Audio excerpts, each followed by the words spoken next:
Hey everyone, it's Alex and Ben. Welcome back to another episode of the Oregon Bridge.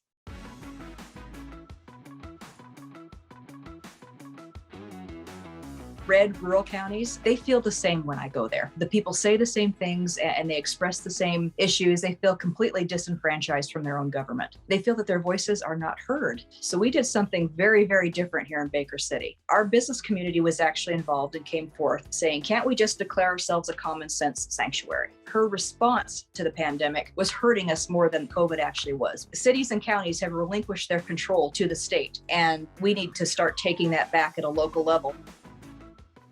All right, everybody. Today, we're excited to bring you Baker City Mayor Kerry McQuisten. And Kerry is a seventh generation Oregonian, and she has been the mayor of Baker City for a little bit over a year now. And she made national headlines just a couple months ago by implementing what she calls a common sense approach to the COVID mandates and got a little bit of national attention from there. In a sense, used that momentum to announce for governor. She also owns a publishing company and has spent significant time abroad as well, which we talk a little bit about in the podcast. But Ben, how did you think the episode went?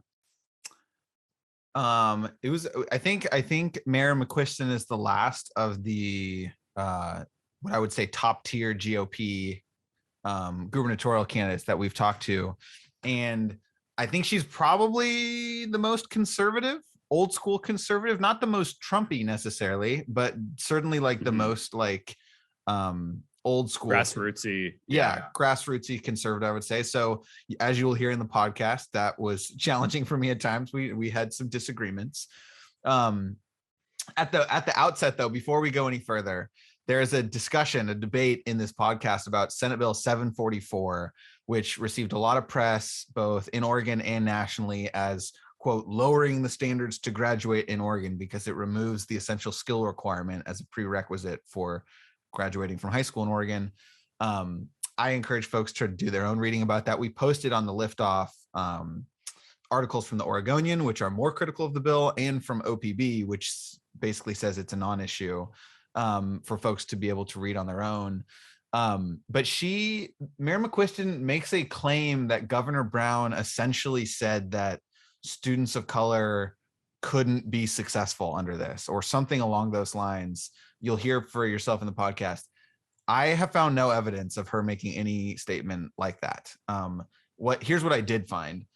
The deputy communications director at the time for Governor Brown's office, Charles Boyle, told Fox News or K2 in an email that, let's see, he said that the new standards for graduation will help benefit the state's Black, Latino, Latinx, Indigenous, Asian, Pacific Islander, tribal, and students of color. No explanation for what he means by that or how so. And then there's another quote from Mark Siegel, who is the communications director for the Oregon Department of Education, saying this: Senate Bill 744 does not remove Oregon's graduation requirements, and it certainly does not remove any requirements that Oregon students learn essential skills, including the demonstration that students have learned essential skills that are more inclusive and better reflect the learning of all students. Senate Bill 744 gives us an opportunity to review our graduation requirements and make sure our assessments can truly blah, blah, blah. It goes on from there. Those were the only two quotes I could find from state of Oregon executive branch officials. I looked through Governor Brown's press releases. Maybe I missed it. I didn't see it. In fact, one of the articles says that she quietly signed the bill, which I interpreted to mean she didn't come out with her own statement. So I just wanted to offer that initial fact check. I don't believe that the governor made those comments, but it was a fact.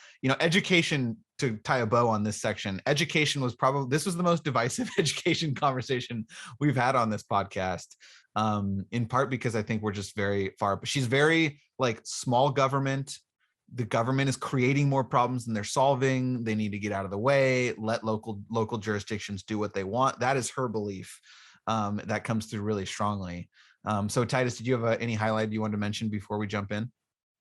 Yeah, I mean, one thing we talked a little bit, actually, we talked pretty significantly about the urban-rural divide. And I won't just fault her for this. I would say most Republicans are sort of in this boat, but I think everybody on the GOP side knows it's a huge problem. Basically that rural counties are falling behind and that urban counties are getting ahead. But I'm, just kind of seeing a lack of policy solutions in terms of like what that could actually look like to solve that problem. And I'm really surprised that really no one has come out and said, and maybe people in the legislature have, but at least the candidates who've interviewed for governor and said, yeah, we should take more money that's going to Portland and Salem and give it to rural counties to fund essential services like the police, like education and things like that. And she talked about, we talked about apprenticeships and sort of things like that. Yeah, that was just one thing I'd point out, not just for this interview, but I mean, we've basically interviewed every major candidate for governor at this point. So I'm sort of curious to see how that sort of formal agenda shapes up once whoever moves on to the general election actually moves on. And I would point out maybe one shocking thing for our viewers, but she talked about there's a lot of Democrats that she knows gravitating towards the GOP. And, I think Ben's been flirting that way for a while, even though he's a declared Democrat. So I think that was her little sly at Ben, for the thing that all of us know behind the scenes, maybe the viewers don't actually know up front. So sorry to blow your case out in the open there, Ben, but someone had to say it, right? We're getting into the Christmas season. It's a time for change, overall, interesting episode. And yeah, I think that, I think she will definitely actually get a pretty significant share of the vote, even though I think that she's last right now in fundraising, because I think that, she does really have that grassroots appeal. And I think that, a number of folks will reward her with the vote in the primary because of that. Well, we should note there are several other candidates aside from the ones that we've interviewed that, I mean, and it's hard, like, what is a top tier candidate? What is a mid tier candidate for governor? It's not like, it's just hard to say. We don't have, I don't think I've seen any polling with all of the names on the ballot on either side since we started. Like, there was some initial pre-primary polling on the Democratic side that actually showed Attorney General Rosenblum leading the field in name recognition. I haven't seen anything like that since to help us figure out where folks are at. My guess is most voters really don't know who most of these candidates are. It's still pretty early. So as things go, I think the podcast is going to continue to try to interview gubernatorial candidates, congressional candidates, legislative candidates, etc., and other folks who are not candidates, journalists, former elected officials, lobbyists potentially, to try to have a well-rounded conversation and build a greater understanding of this state and where we're going. So with that, let's jump into the episode with Baker City Mayor Kerry McQuisten. Enjoy. All right, everybody, welcome back to another episode of The Oregon Bridge. Today, we're very excited to bring you Baker City Mayor Kerry McQuisten to the podcast today. Mayor, how are you doing today? I am excellent today. I'm home for a couple days on break for Thanksgiving, so I get a couple days to relax off the road. So very, very well. Very nice. Yeah. And I just came back late from Alabama last night. I got home at about 1 a.m. So I'm a little off on my game today. So Ben, you'll have to carry us through the podcast. And hey, what else is new, Alex? I'll put the podcast on my back. Don't worry about it. True. And I will say my favorite thing about this Alabama trip was we were driving by some random neighborhood and there was a sign that said, "Criminals beware, armed neighbors," or something like that. This is like an official city sign. And I was like, it's a much different place in Alabama than Portland, Oregon. But anyway, we'll go ahead and kick things off. So Mayor, one thing I want to ask you about, and we usually sort of dive right into the policy questions. But one thing that really interested me about your background is that you had spent some time in Japan. So tell us a little bit more about that. How did you end up in Japan? How long were you there for? What was that experience like? The experience was wonderful, and I'm so glad I did it. So I attended and graduated from Willamette in Salem, and my degree was international studies. Strangely, my emphasis was German, not Japanese at the time, but I'd taken maybe 1 year of Japanese. And then there was an opening, I think there was a JET and a KET program through Willamette. And so the interviews were actually with the embassy up in Portland.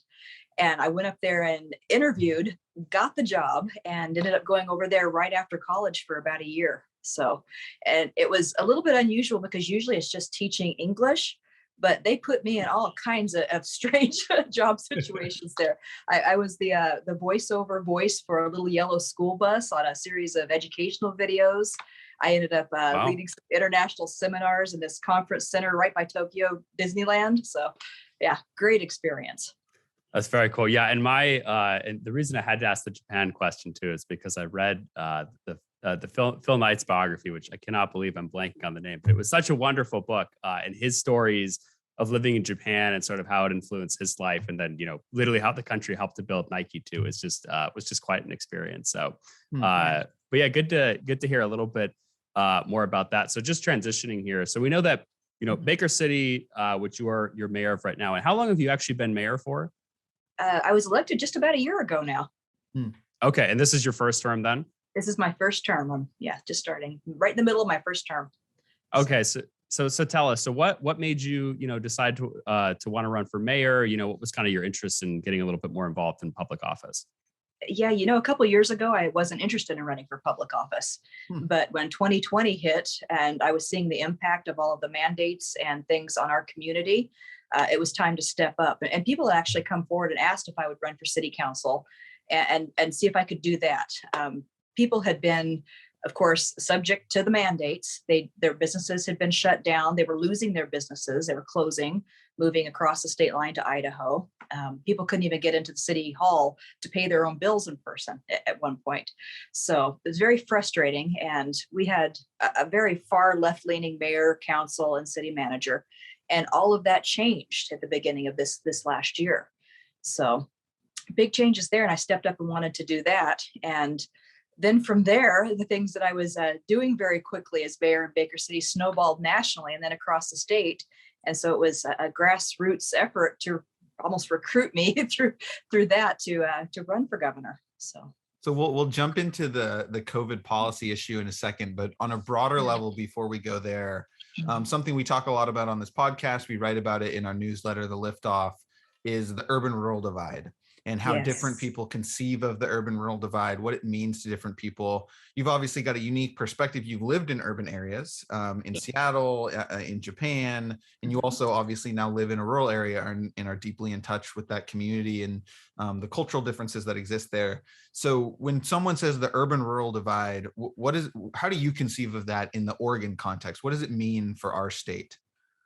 There is a very distinct urban-rural divide, and some people call it the north-south or the east-west divide, but it's urban-rural. So I was raised on a cattle ranch here in Baker County, but I also lived over in Salem for several years, and the divide is distinct. When I travel all across the state, I don't think there's been a county that I've missed on this campaign at this point. And during my lifetime, I've been through every county in the state more times than I can count. And so there's 29 more red rural counties, and they feel the same when I go there. The people say the same things and they express the same issues. They feel completely disenfranchised from their own government. And then when you go into, say, Multnomah County, it's a little bit different vibe. The people are more urban. They're not as connected to the same issues as the rural citizens are connected to. There's a vast difference. And when I say vast, I mean vast. I mean, I've actually heard elected officials on certain parts of the states say they won't campaign over in Eastern Oregon, or who cares about what the policy does to Eastern Oregon? I've literally heard this. There aren't enough people there to worry about. And there are enough people to worry about. There's 29 rural counties, red counties across the state. That's a huge chunk of our state. And they feel that their voices are not heard. And you see that when they turn in their ballots during election time. A lot of them don't. They feel like, what's the point? And that's a terrible place to sink into for a state, because all of these folks need to turn in their ballots and feel like their voices are being heard. They're not just something to discount. It's a crazy feeling that you get. So one of the ways that this has manifested itself, it seems, and you've been on the front lines of this, is rural counties in this state and elected leaders in rural counties. We've spoken to Mayor Stan Pulliam on this podcast before, one of the other contenders for the GOP nomination, and he got a write-up in the New York Times for a similar situation. But basically, rural folks saying, we're not following the governor's mandates. We think that they're wrong. We think they're hurting our businesses. We think they're hurting our children. Whatever the reason may be, we're sort of opting out. How did that manifest itself in Baker City? What did it look like, the resistance to the mandates? We were groundbreaking here in Baker City. So many cities, such as Sandy and ours earlier on, basically wrote a letter to the governor to start. And some of these cities, I look at these letters like Mother May I letters. Please let us open. Please let us survive. And that wasn't cutting it. So we did something very, very different here in Baker City. And our business community was actually involved and came forth saying, can't we just declare ourselves a common sense sanctuary? And that really didn't have the kind of teeth that I was looking for. I think that council was probably looking for. And after several hearings and public meetings, I sat down and actually drafted it. It ended up being Resolution 3881.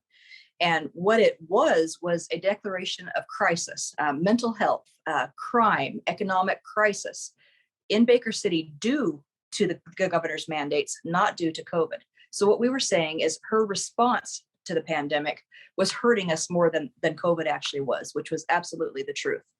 And the media picked that up and called it a common sense sanctuary resolution because it was the first of its kind. I mean, no one else had done this.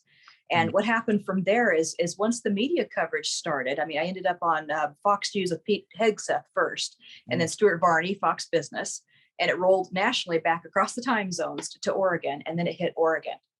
And when that happened, that's when several other city councilors and county commissioners across the state picked up our resolution and either almost used it verbatim or edited it to their own city or county, tailored it how they wanted it to read, and implemented something very similar. So Klatskanie, I think, was first, Cove was next, Malala, Canby. It rolled across the state in one way, shape, or form. And that's when the pushback, I think, really started.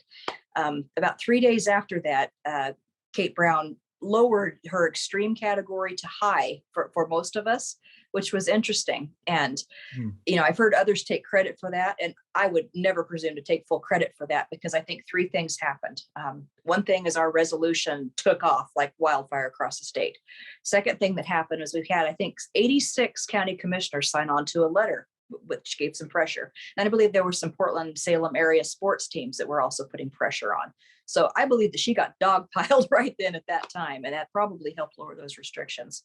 So as our listeners know, and you probably know this too, I'm the progressive person on this podcast, and Alex is the Trump's administration conservative.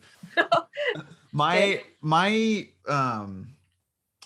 feelings on this, and we asked the Mayor Pulliam a similar question, but let's presume that you become elected governor. As governor, you will have the ability to issue mandates in cases of emergency. You will have the ability to sign laws that the legislature passes that you may support, veto other laws that you oppose. And each elected official, yourself included as a local and myself included as a school board member, we take an oath to uphold the U.S. Constitution and the Oregon Constitution and the laws and policies of our jurisdictions. Correct. If you are elected governor and the folks in Multnomah County and Washington County and Lane County decide, you know what, we're going to ignore Governor McQuisten's orders, we're going to ignore the laws that she signs because that doesn't strike us as common sense, and we're just not going to follow them, what would your response be as governor to those counties exercising their own form of sanctuary policy? So you're saying in case they would like to implement a mandate? No, I'm saying if you're governor and you sign a law or write a mandate that they don't like, what would you do if they decide not to follow the law that you've passed or the mandate that you've issued? Well, see, the difference here is anything that I would pass would not be violating the oath, the constitutional oath that you just mentioned.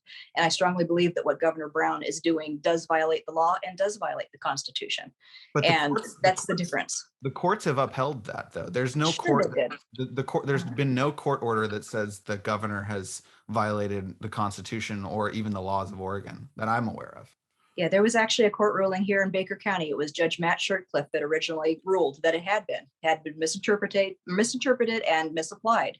And we had a Saturday morning Supreme Court ruling that was a very strange timing and very strangely done that overturned that, which obviously I disagree with. So you would acknowledge that you're violating the decision of Baker City and some of these other local jurisdictions are violating the Supreme Court's interpretation in Oregon? No, because when you look at the Constitution, when there is no separation of powers left, everything needs to flip upside down. I mean, the only power left is the power of the people. And there have been several cases at a city level and a county level where home rule should have applied. And what's happened over these years is cities and counties have relinquished their control to the state. And the home rule, the local control has gone by the wayside. We need to start taking that back at a local level. And we need, I think, a governor who will turn that back over as much as possible to a local level. And so I absolutely do disagree with the Supreme Court's ruling on this. And The way I would help fix that so that no future tyrant could implement that would be a constitutional amendment. I mean, I think that no other governor moving forward should be able to twist that law the way it's been twisted into a mandate through an OAR. And that's another issue that I have there that's been implemented. I realize that there's a statutory basis for what she's done. But when you get these folks on OSHA or OHA and they're on an appointed board and they're legislating through OARs, I disagree with that. I think what that does is it takes away the representative republic from the voters. I mean, they're voting people into office that they feel align with how they think and who will pass legislation the way they feel is appropriate. And when you have someone going and bypassing that, I think it overturns the will of the voters. I hear your frustration, and I totally acknowledge that your experience in Baker City probably looked a lot different than mine in Tigard.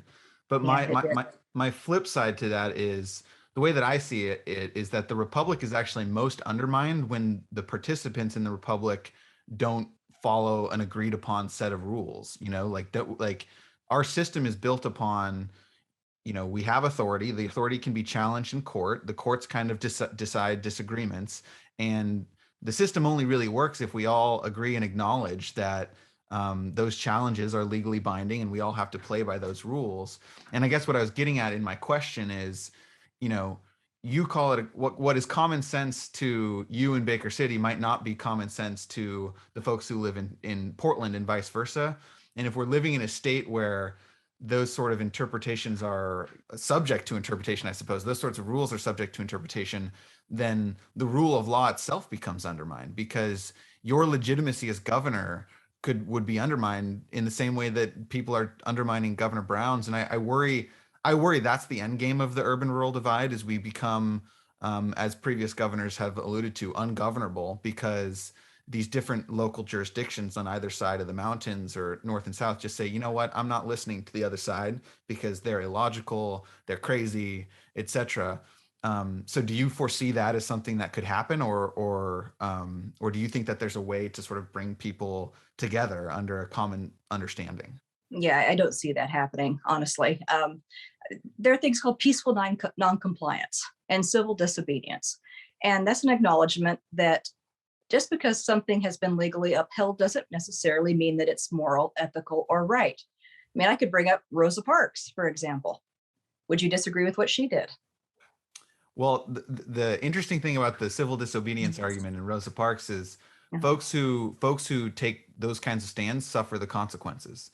There are penalties for those decisions, and eventually society came around and agreed, the laws were changed, and there was a sense of righteousness that was reflected in those actions. I don't think anyone has withheld dollars from Baker City because of what they've done. I don't think that there's been a sort of, which is in some ways puzzling to me. I wonder, it does seem like in some ways, I guess OSHA has been fined. I don't know if there's folks in your community who've been fined by OSHA for violating the mandates, but that's one mechanism where the state has exercised that power. But in some ways, it sort of seemed like local jurisdictions have made their decisions and we kind of just keep moving. Yeah, and the fact is, OSHA doesn't have the means to enforce at the level that it's trying to enforce. They are so backlogged and have been for so many months that they're years out. And you're talking about a punitive response from a governor. And is that really how we want somebody to rule? I mean, we want a leader. We don't want someone who's going to go in and punitively try to punish people who don't do what she says. And that's where we were. That didn't happen, which is also interesting. We were told, don't stick your neck out first. Don't be the first one to roll this out. But so many businesses opened, and so many cities and counties did open up and roll this resolution out, that there was no coming back from that, which was interesting. We didn't receive any kind of pushback from the governor's office. Didn't hear from her. It was as if she thought we would just disappear, I think. So what my final question on this, and then Titus, I think I'm not sure where he'll want to go. He might have some follow-ups of his own. So I don't know if you're familiar with the Oregon Values and Belief Center, but they're a public polling firm, public opinion research firm in Oregon. They do really cool stuff. The founder, Adam Davis, used to work for one of the big polling companies, but basically created a nonprofit that is exclusively looking at creating public opinion research for the public, so everyone can see it, and with special attention to sampling of rural Oregonians and Oregonians of color who traditionally, through public polling, are underrepresented when opinion research is done. And on November 1st, they came out with a report that it frankly surprised me, the numbers here. The two that I wanted to highlight here were, one, 70% of Oregonians as of November 1st supported masks in schools, with only 23% opposed. And then 57% supported a K-12 vaccine mandate for kids 12 and older, with only 33% opposed. And so I was thinking about that, and I was thinking about the potential political implications of that, because there's public opinion research that shows that Governor Brown is unpopular right now. In fact, John Horvig just posted that she's the least popular governor in America. I saw that, yeah. But the polling this shows is that in some ways, her decisions on COVID are actually not the problem. And in fact, the public broadly agrees with at least those two K-12 specific provisions. And so I wonder if you've thought about, the politics of COVID, of your opposition to COVID requirements and mandates, and how that might play with a general election audience. Yeah, I think about it, but again, that's one poll, and there are other polls, and each one says a little bit different. That's not the feeling or the feedback that I get, even when I'm out in Portland or Salem. So, who knows? Who knows? I mean, you can play with numbers just about any direction in these. Okay, Titus, I'll hand it to you. Great. And yeah, I have, so one thing is, Republicans seem to talk a lot about the urban-rural divide. It's not just in Oregon, it's across the country. But one thing that I think that they're, pretty slim on generally is like policy solutions, basically, of how we actually, bridge these two gaps. And I could think of a couple myself, but I'm curious of, you're obviously from a more rural area, you're the mayor of a small town. If you were governor, what are some of the policy changes that you would like to see to kind of help to bridge this gap? Like, do you think it's more of, is it cultural? Like, is it things that public policy can't tackle? Do you think that budgets and allocations should be bigger to rural counties? Like, what's sort of your agenda for rural Oregon if you were elected governor? Well, that's kind of broad, because there are so many planks in the platform I could address. Some of the things that are happening, actually, most of the problems that I hear people talk about are actually generated by our government here in the state. So when you go around the state and you ask about, what are your problems with business? What are your problems with crime, with homelessness, with fighting wildfires, all of these things, they all point to failed legislation from Salem. And so one of those things would need to be tackled one item at a time, I think. It's a little more difficult to overturn failed legislation, because as a governor, you can't just go on the books and say, I want this one gone and this one gone and this one gone. So that's a little bit longer process. When it comes to appointing people to these boards and commissions that are implementing these horrific OARs, that's the first step. One thing, we could tackle one thing at a time here to answer your question. Homelessness, for example, that's a big issue. You've got homelessness problems that are actually created by the legislation and by a court case that upholds those.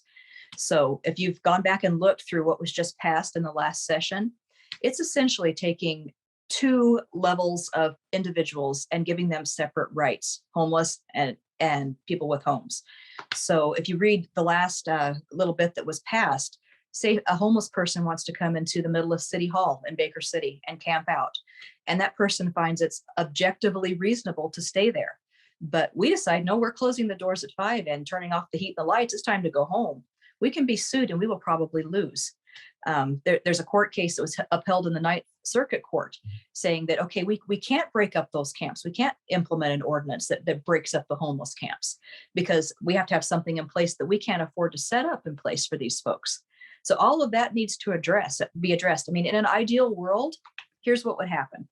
Local police, county, city police could approach the homeless person and say, you can't camp here. You're infringing on the rights of the property owners right next to where you're camping, on our rights. We're going to break this camp up. But then say, hey, what's going on with you? And analyze that. Because we're tossing money just hand over fist, kind of in a splatter approach to cleaning up the homeless issue. What we need to come back to is, again, letting our local cities handle this. And that has to be done individually, I think. You're never going to be able to just toss, hey, here's free housing at this issue and be able to solve it.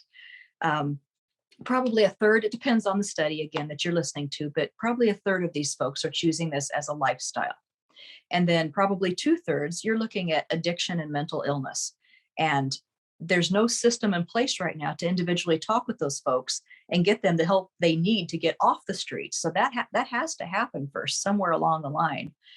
So that's a policy issue that needs to be put in place. But again, you're looking at repealing and getting rid of some really bad legislation that's hamstringing people. And then you could get into crime and everything else the same way. And so I want to talk a little bit more about that because at least with the maps that just came out, plus where the general direction of the state is sort of trending over time, I think that from a conservative perspective, it's very unlikely that a lot of these pieces of legislation are going to be overturned, even if we do have a Republican governor, because the Democrats will, continue to control both the House, they'll continue to control the Senate. We would need quite the big red wave to make the sort of gains that would be possible to have a red trifecta, as some people call it. Yeah. Only Ben understood that joke. The joke is Sam Carpenter. Sam Carpenter, when he ran for governor 4 years ago, ran on the red trifecta. He said they're going to have Republican majority in the House, Republican majority in the Senate, Republican governor, and of course, Democrats won all three. But Titus, continue. We came up a little bit short with the red trifecta, even if it was great in theory. But I think that sort of leads it to the broader point which you were talking a little bit about before, is that maybe it's obviously this the sort of streamlined trend for some of the rural counties to actually move from Oregon into Idaho. It's not. If you look at some of the polling from the Oregon Values and Belief Center, it's not like the majority of folks in these rural counties support it, but it's a pretty significant number of folks who would be willing to actually take the plunge to move from Oregon to Idaho as their state.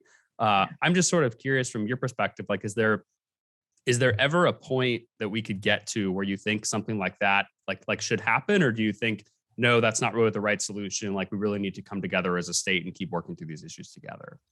Well, I mean, they're definitely making their point in the level of frustration. I mean, that highlights it right there.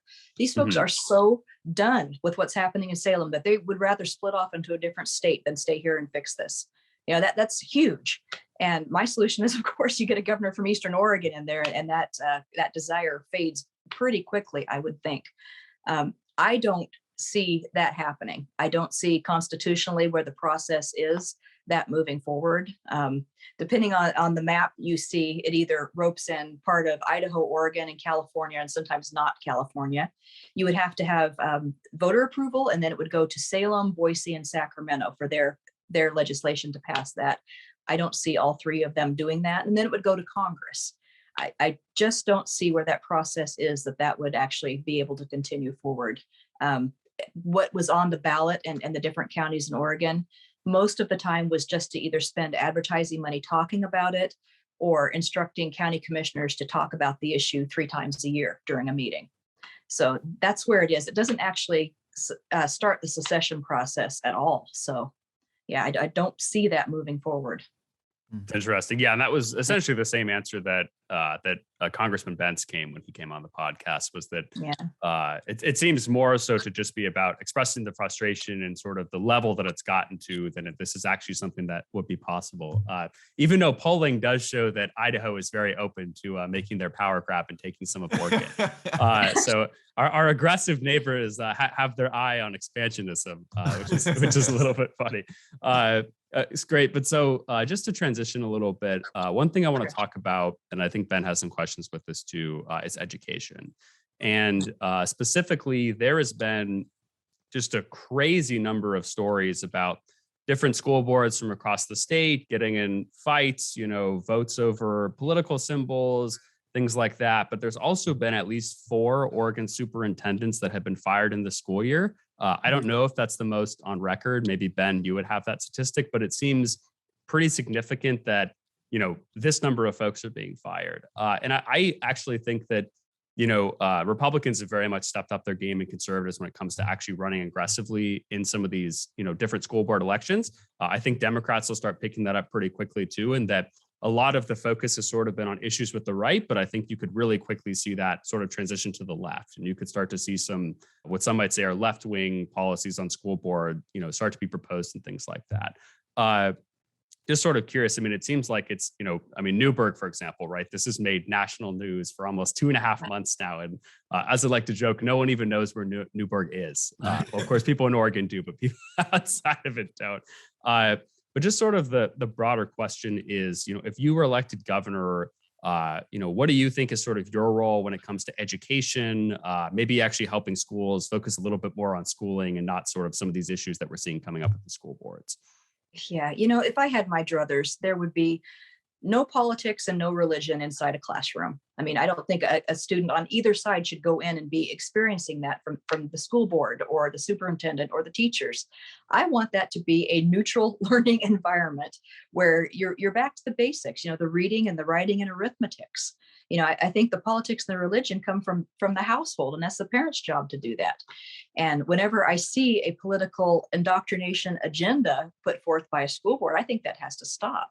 I mean, clearly you're seeing critical race theory, pushed in several school districts in several states. And you also are seeing several states that have banned critical race theory implementation. And that's just done by an executive order from the governor. And if that's going to continue to be pushed, I think it's racist and divisive and evil. And that's something that has no place in Oregon. Have you seen critical race theory in Oregon? And what does it look like to you? What have you Yeah, seen? I'm hearing from different parents and things. I'm not seeing it here locally, but I do see little things that come out of the curriculum. And it's essentially telling kids that you're either the oppressor or the victim, depending on your skin color. And to me, that is so very, very wrong. And then when you combine that with removing the standards for our education, especially for minorities. I mean, we have a governor who said basically that our minority students aren't capable of learning at this level. Let's remove the standards for them. I mean, how insulting that this is not my experience with these kids at all. I do have to I don't think that's at all what was said, but okay, but that's not what what happened. Actually, the legislation actually removes what's called the essential skills requirement.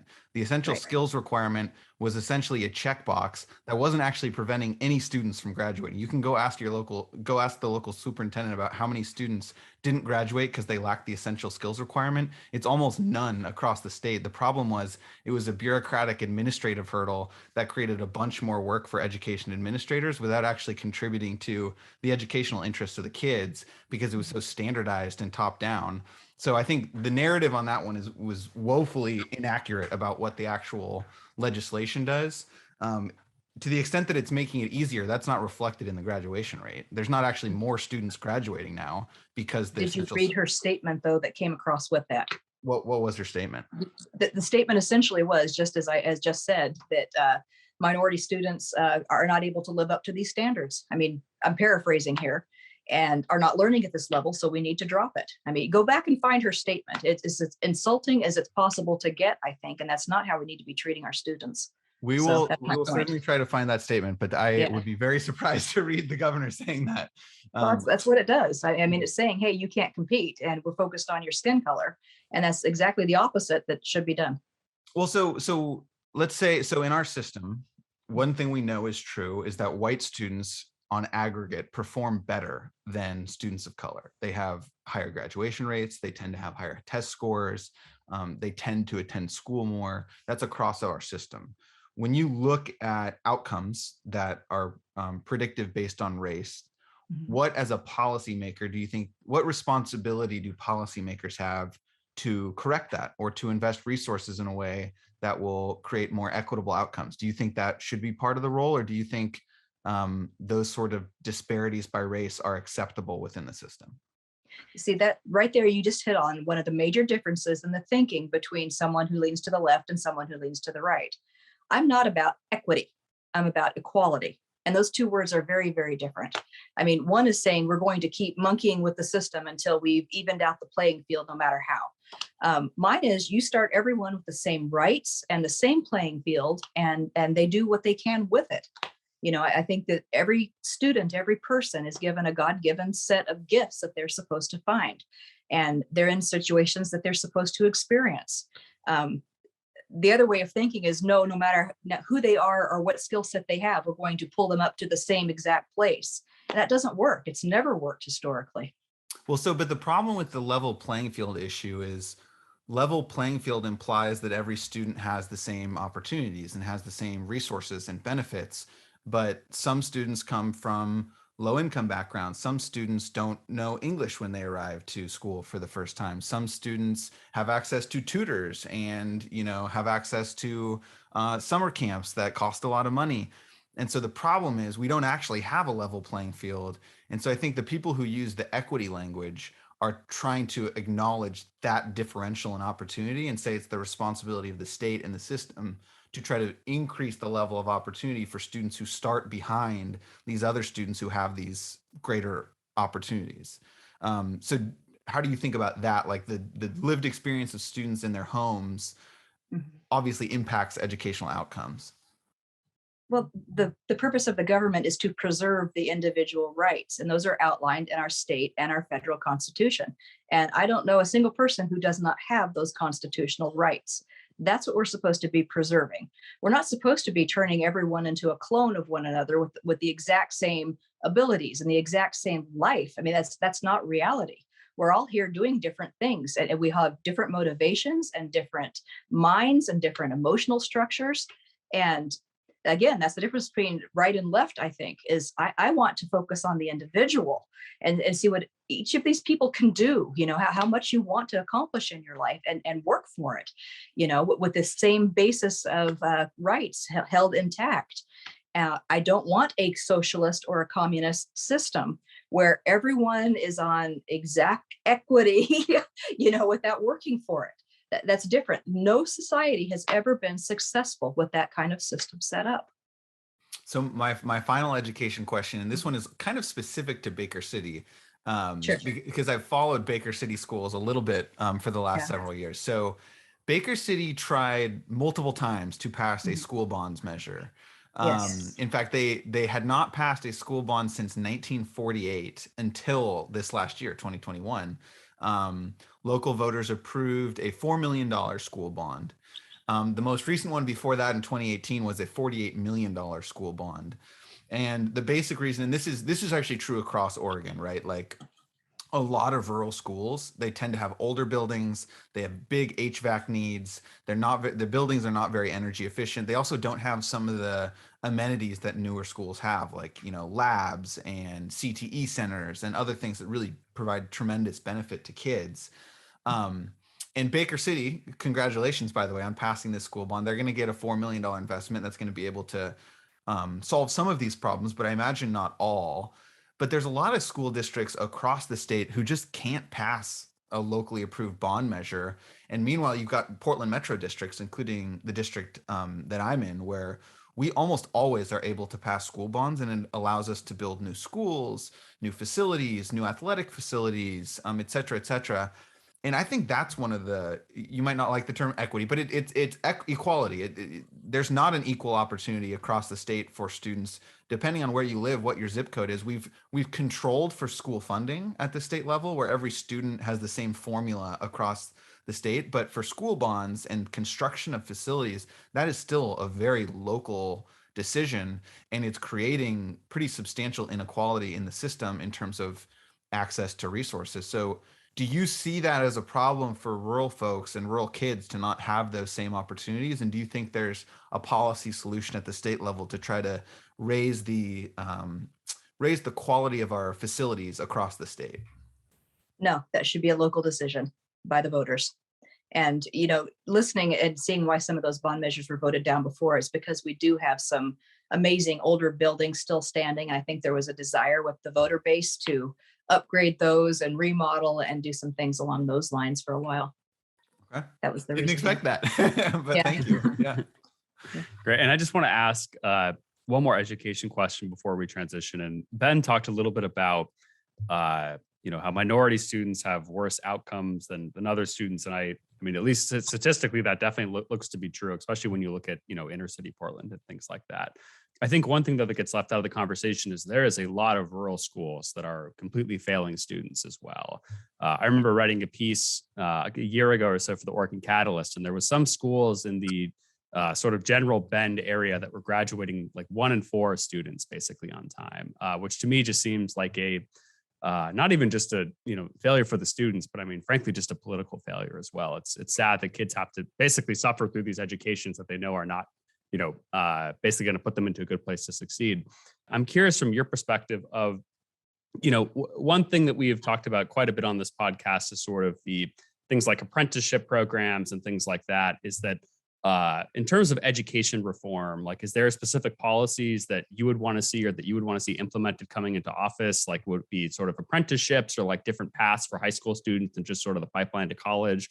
What does that kind of look like in a McQuisten administration? Yeah, I think Oregon has a history, and it's getting worse, of just tossing money into the school system. And we have all of this money, a record amount, being tossed into the school system, but our results are rock bottom. And I can tell you, last year, I took my child out of school. I have a 5th grader this year. And so in 4th grade, I took her out and I homeschooled her myself. And it's a real eye opener how little money you need for, getting the books, the pencils, that material, and focusing on getting that child a good education. And then what's happened this year is, because of all the mandates and things like that, we've established, I think in Salem and Portland and Bend, they're calling them pods. But over on this corner of the state, we're calling them one-room schoolhouses, where we pay a teacher to essentially homeschool. It's like homeschooling on steroids. And you get a group of kids to homeschool like this, to be taught that way.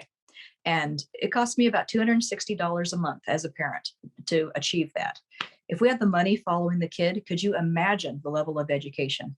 I mean, these kids are learning things that kids in public school sure aren't getting. And if we put a little bit of what kind of free market enterprise into these school systems, could you imagine where the parents got to actually choose where the kid went that way and have the money follow? It'd be great. Sorry for interrupting, but I was curious. You said there's things that they're learning in the pods that they're not learning in the schools. What kind of things are pod specific that only those kids are learning? It depends on the pod. It depends on because the parents are largely with the teacher driving the curriculum. Like, this might sound a little bit out there, but the science lessons are phenomenal. My child got to help dissect a cow eye and the tongue. And so wow. these kids understand biology. I only got to do the fish head, I think, the Frogs. cow eye. We did frogs. Yeah, we did frog dissections in TTSD.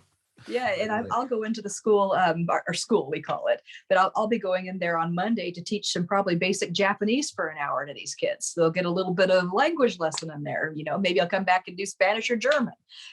These kids are getting different things from all over the place they wouldn't get in public school. So are the pods trying to align the curriculum with the state standards for subject areas, or is it sort of like, we don't really care about those things, we're going to teach what we want to teach? It's that, and because when you're homeschooling, it's about every other year you have to pass a state test, which I get the point of, because you could have people yanking their child out of school and just saying, hey, go play, and there really would be no homeschool happening. And so these just make sure that they're up to the standards with English and math, and our teacher constantly manages that. So those basics are getting taught, in spades. It's wonderful.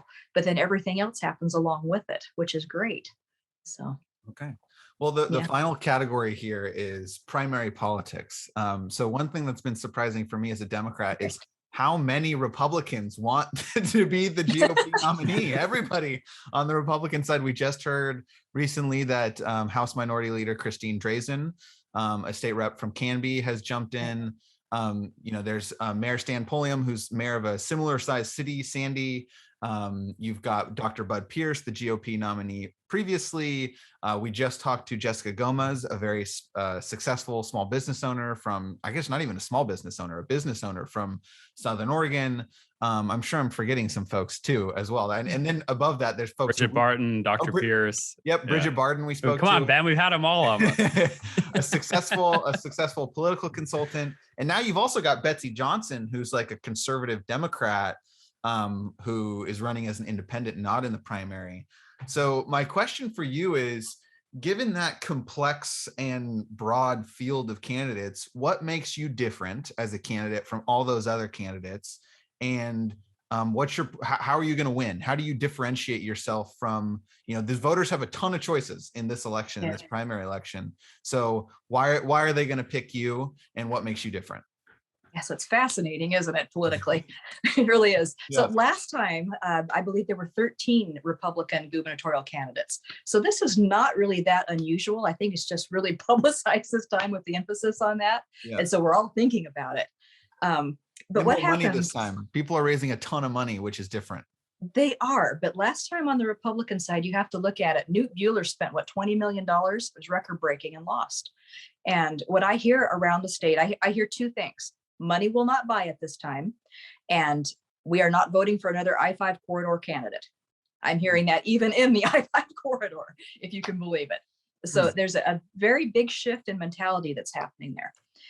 The other shift that I'm seeing is, when we passed that resolution, that was the first little hint of it. I started getting emails from lifelong diehard Kate Brown Democrats who were switching party affiliation and coming over this direction because they were sick of the mandates. And I started then getting trickled in little amounts of donations from Democrats. And then when I go across the state and I'm at these events, I start seeing lifelong Democrats attending the events and saying that they are re-registering Republican so that they can vote in the primary. That's really interesting to me, that shift. I haven't seen that before.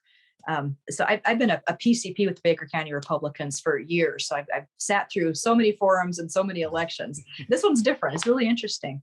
But what's different about me is, again, I have been living on the east side of the state. So I have a very different perspective coming in. And then I have a strange combination of the skills. It's almost like if you picked the skill set and the background from each of the leading candidates and rolled them into one.